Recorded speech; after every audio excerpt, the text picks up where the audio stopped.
Oh my gosh, can we weave already? Yes, yes, you can. It's Weaving Week.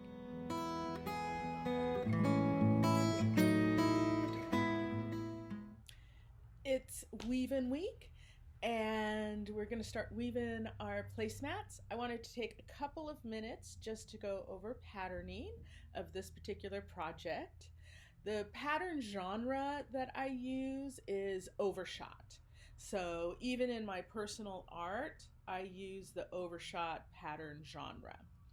And this pattern's taken from my favorite book, Hand Weaver's Pattern Book. This is a great book to have, highly recommended to anybody who is using a multi-harness loom. They're still around, I'm sure. Also, to just talk a little bit about my history as a weaver. When I first started out under Florence Spuler, who was my first weaving teacher, she had me start out weaving my own patterns first before she introduced me to how to read a pattern for the multi-harness loom. So I started out number based because I made my own patterns, and that's how I continue to weave today. I'm going to show you both. I think most weavers read the pattern as they're weaving. Kind of like reading music, I guess, is what I would assimilate it to. But I'm going to show you both ways, so let's get into it. Here's the pattern we chose, the Marie Andre, and these are all the different weaves you can do with this same tie-up that we have on the loom. So if you want to weave this pattern for your placemat, you could, because it's the same exact tie-up. We're weaving number 1, which is right here. So here is the number 1 pattern. Now remember, this is how we set up our loom. So these are the harnesses, the threads that are threaded on our loom. And now we're going to read our pattern. The first thing we're going to do is patterns are always wed top to bottom. And we're going to look at this little square here. This harness here, if you remember when we were tying up our loom, is harness, what I called harness number 1, the harness closest to the weaver. And harness number 4 is the harness furthest from the weaver. It doesn't matter if it's 1 to 4 or 4 to 1. I do 1 to 4. So this little square here is the same. This is the harness closest to the weaver, which I call harness number 1. Number 2, number 3, and harness number 4 is farthest from the weaver. These harnesses, if we had a floor loom, we'd do a specific tie-up to get this pattern, but we're not working with a floor loom, we're working with a table loom. This tabby, a tabby is a thread that goes in between your pattern threads. So ours doesn't have a tabby, number 2 has a tabby. That's what this tie-up is. We can ignore that because we do not have a tabby in number 1. You can see that it says use tabby here. We don't have a tabby. When we begin weaving our placemat, the first pick that we throw, pick number 1, is going to be harnesses 3 and 4. The second pick that we throw, pick number 2, is going to be harnesses 2 and 3. And then we have 1 and 2, and then we have 1 and 4. And then we go back to 1 and 2. If you're going to weave off the pattern, this is the only reference that you would need to start weaving. So you would just copy it, cut it out, and then this is what you would place on your loom. Me, I weave number base, so I think to me that's easier. When you look at our pattern's going to be 3, 4, 3, 4, and then the second one's going to be 2, 3, 2, 3, and then the next one's going to be 1, 2, Now we have 3, 4, 2, 3, 1, 2. And then the last one is 1, 4, which is here. To go over that one more time, it's 3, 4, 2, 3, 1, 2, 1, 4. And then you would do that for the whole pattern. Here is my total pattern converted into numbers. Just pause here if you want to take a moment to copy it. Now, to be able to keep where I am in the pattern, I do what's called my little weaving mantra, and I chunk the pattern up.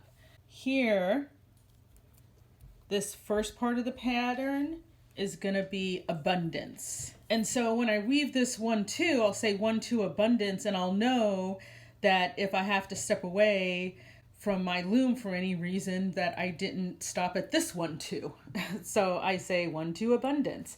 This part I had as communication, happy hearth and home, and gratitude. And this is how it would look if you're just weaving off of the pattern. And there's your abundance, communication, happy hearth and home, and gratitude. When I'm weaving, that's like my little weaving mantra, because those are the words I continually say when I'm weaving this project. So whoever gets my placemats has abundance, and they communicate because they're at the table, happy hearth and home, and that of course you're grateful for the food you have. This is how it's supposed to look, but this is how my pattern actually looks on my loom. We have our pattern prepared and our dressed loom is ready to go. First thing we're going to do is take care of these gaps, and we're going to take our shuttle, and to take care of those gaps I like using cloth.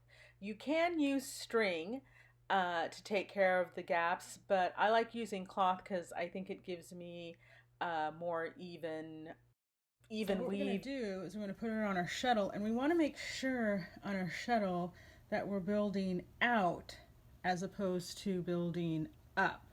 You don't want to build up because that makes it thick, and you want to get it as flat as possible to go through that shaft. There I go.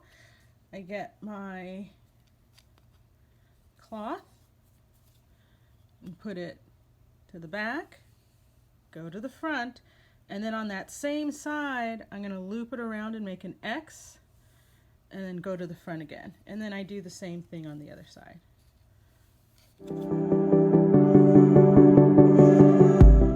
And we're ready to weave.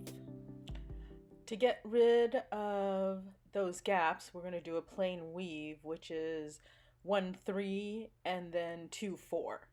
So it's just the simple over and under weave, and that will bring those gaps together.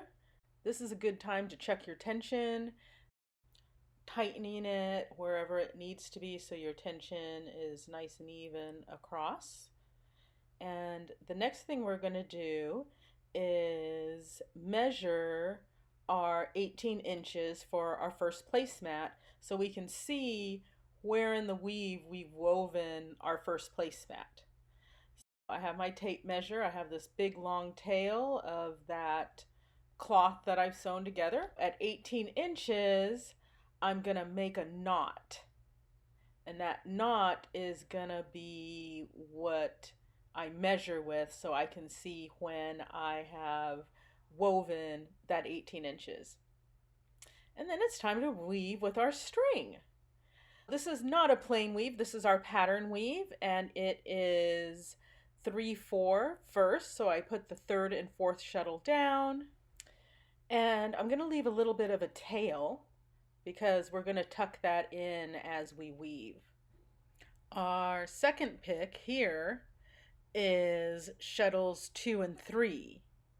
So I'm going to flip shuttles 2 and 3 when I weave this pick. Then we're going to tuck in that tail that's left over from the first pick that we threw. I'm going to use my shuttle and I'm going to just tuck it in with the end of my shuttle, making it nice and smooth. I beat it down with a comb, then I throw that 2-3 pick, going the opposite, just happened to go in the opposite direction on this particular one. And as you can see, it's tucked in nicely on the side. Now I'm gonna have to go over this string so I can have nice smooth edges. You have to make sure you catch that last string. Next in the sequence is 1, 2, if you remember from our pattern. And so the 1, 2 shuttles are down. I throw my pick. This is a good time to talk about the edges, because when you throw your pick, make sure you leave enough little loop at the edge so that the take-in isn't extreme. So you want your edges to be nice and even, and it is very easy to have your weave go at an angle, as mine does a lot. I struggle with that. Make sure there's a little loop at the end, and as you beat your weft down, the ends will smooth out, and you'll actually see the edges stretching a little bit as you beat it, and then you just weave.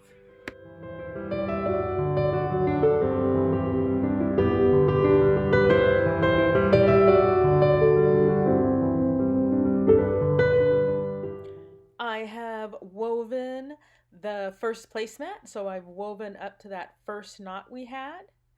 And so this is the end of my first placemat, and I'm going to mark it with a pin so that when we take it off the loom, we know where the first placemat, ends. And the next thing we're going to do is take the measurement for our second placemat. I'm going to take that knot that marked our 18 inches. Once again, take my measuring tape, measure out another 18 inches, and put another knot there at 18 so I know how far I have to weave for my second placemat. And then, once again, you weave your pattern.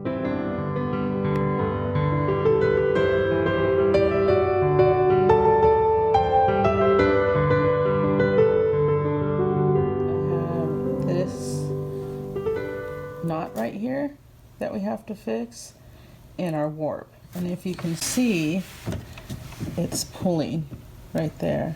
You can actually see it pulling here too. We need to fix that because that's not going to work. Why do I keep 10 million random pieces of thread? For this very reason. I'm going to take this piece of thread, thread it through the reed, thread it through the heddles to the back.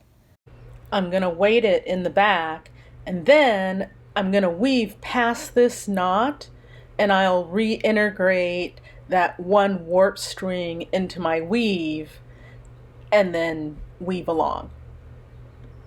I'm taking my handy dandy reed hook and threading that one extra thread through my reed, and I'm going to anchor it with a pin. Poke your pin into your weave, so it's just like in and out poke. And then you're going to take that string and you're going to anchor it around the head and point of the pin. Now that our inserted string is anchored on one side, we're going to pull it through the heddles, making sure we keep our pattern, and pull it through to the other side, and we're going to weight it to create the tension. I pulled it through the back of my loom and just weight it with something. I used a glass jar. Then you're going to weave past that anchored inserted string, and when you've woven enough that you can reattach the string that you cut the inserted string that's weighted down in the back, cut it behind the heddles, and then pull it through to the front. Here is my inserted warp string. I'm just going to tuck it through to the back, And then my original warp string, I pulled through the heddles, again keeping my pattern through the reed, and I anchored it in the front using a pin just like we did the first time. And then you just continue weaving your pattern. Make sure to leave a loop on the edge to keep those ends nice and smooth. And just continue to weave your pattern, and that one replacement thread will just weave into your weave very nicely. Then it's just a whole lot of weaving till your placemats are done.